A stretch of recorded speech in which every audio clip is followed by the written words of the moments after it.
What's up YouTube? Welcome back to the channel, Saliba JP. Today we're going to be taking a look at the top 8 decks in both the GG Tour tournament and Celiostats tournament. Two of the biggest tournaments that happen this weekend with having over 200 plus people in them. So yeah, it's basically Mew just took these two tournaments by storm.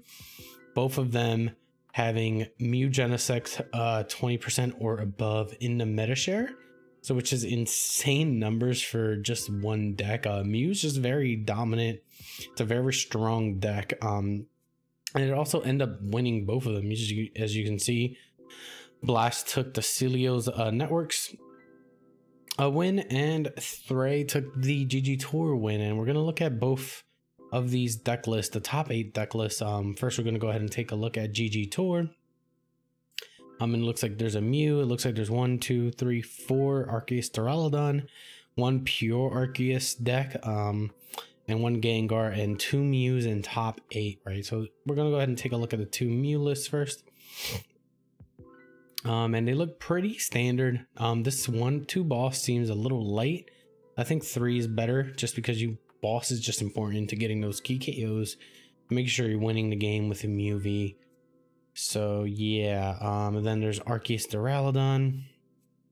Again, seems like it's just a straight copy and paste of Riley's list, but it looks like instead they have 1 less collapsed stadium. I can't tell what they added that for, and then looks like they added 1 more Duraludon versus having a mustard and an extra collapsed stadium. So that's the differences there. But basically just copy and paste Riley's winning list. So then we have this interesting Arceus Pure, where their main goal is to tank with Arceus and just attack with Arceus and keep that chain going with Inteleon and Drizzle line. So it seems like a very good deck here in my opinion. So it could be very, very strong, honestly. Then we have another Arceus Duraludon list. Okay, so they have some differences here. Looks like they're playing a different stadium count. They decided to play 1 Crystal Cave, 1 Training Court. I think you should go currently right now heavier on the Crystal Cave, and I think some of these Duraludon lists just start playing healing. I think once you start playing healing, it makes the matchup for Mew a lot harder. So I think that could be a one-way Duraludon can kind of beat Mew once they add more healing cards.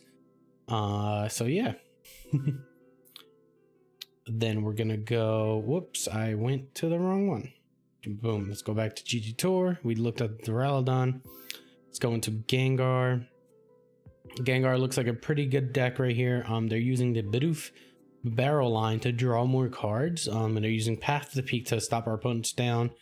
But it looks like a very standard list. They decided to take out the battle VIP passes and the Cramomatics just to purely rely on quick balls and ultra balls so that they can fit in this Bidoof barrel line, it looks like. And they're playing, you know, a heavy count of Path to the Peak, which is good.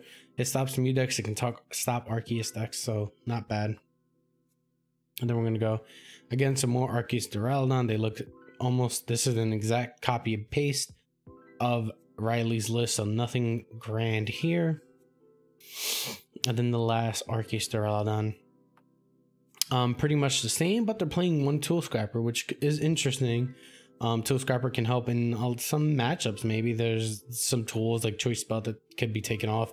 Oh, and it looks like they're playing a heavier count of Choice Belt, and I think they're playing a heavier count of Choice Belt because it gives Arceus V more of a better ability to be able to take KOs on 210 HP Pokemon. So it's not bad with 2 Choice Belt and only 1.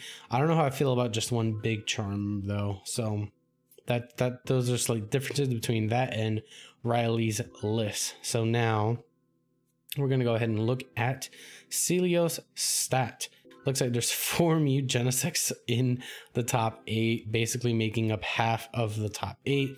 And we're gonna go ahead and look at all of those first. Again, fairly standard Mew list, but they're playing a Peony and a Pokegear. These are interesting includes because a Peony gives you extra outs to stadiums in case like There's a path out, and then Pokegear also allows you that extra dig that turn 1 to get that Elisa Sparkle, and then one-hit knockout on an opponent's Pokemon V. So very good card includes in here, I think. Let's take a look at the other Mew V Maxes. Again, very similar. They're playing a Palpad, which is an interesting include. So it allows them to kind of bring back at least Sparkles or Bosses, especially any that you might throw out early with Bosses orders.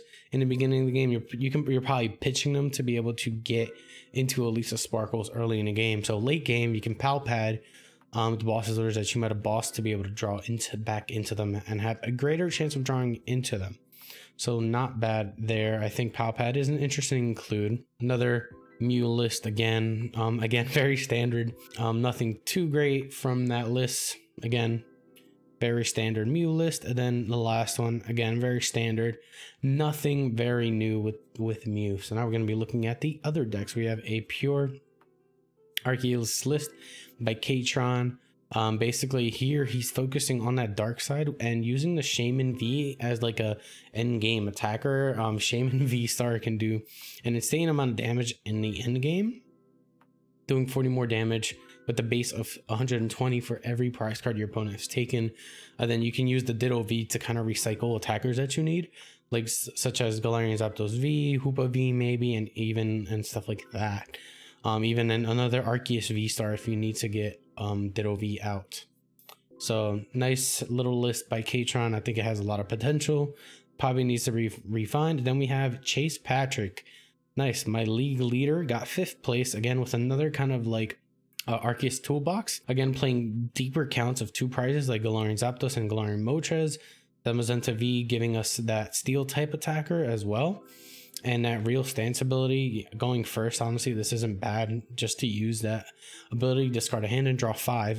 Using Yveltal possibly as a counter to against Mew. Just take out their special energy and they can't really do much. This is a solid deck. They're playing one of Charon's Care to possibly scoop up a Arceus when it gets damaged. So not bad at all. Not really bad includes here. Next look, and we have Joan, Celio's mom, going with Jolteon VMAX, showing us that Jolteon is not dead, making it into the top 8. Again, Jolteon is just nice, playing a little bit more of a heal as well. Typically, most of these Jolteon's list were playing 1 Cheryl, but now it looks like they're playing 2 Cheryl over that, and they're playing a heavy count of research and boss just to get stuff out of there. But again, very standard, just playing a little bit more heal and a little bit of fan of waves for that special energy disruption. Then we got Arceus Duraludon as well. Let's see, pretty much a copy and paste of Riley's list again.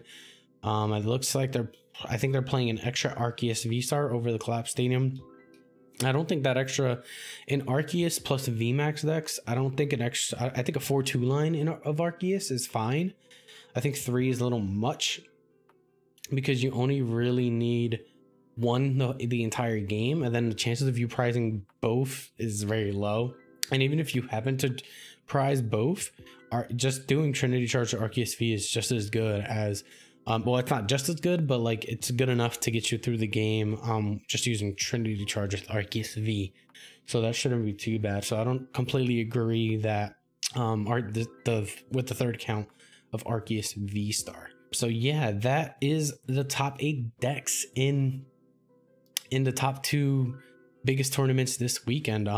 What do I expect with this meta seeing this week? I would expect people to start countering Mew, just because Mew did win the biggest tournaments this weekend. So I think people are either going to counter it because a lot of people are going to want to play Mew now.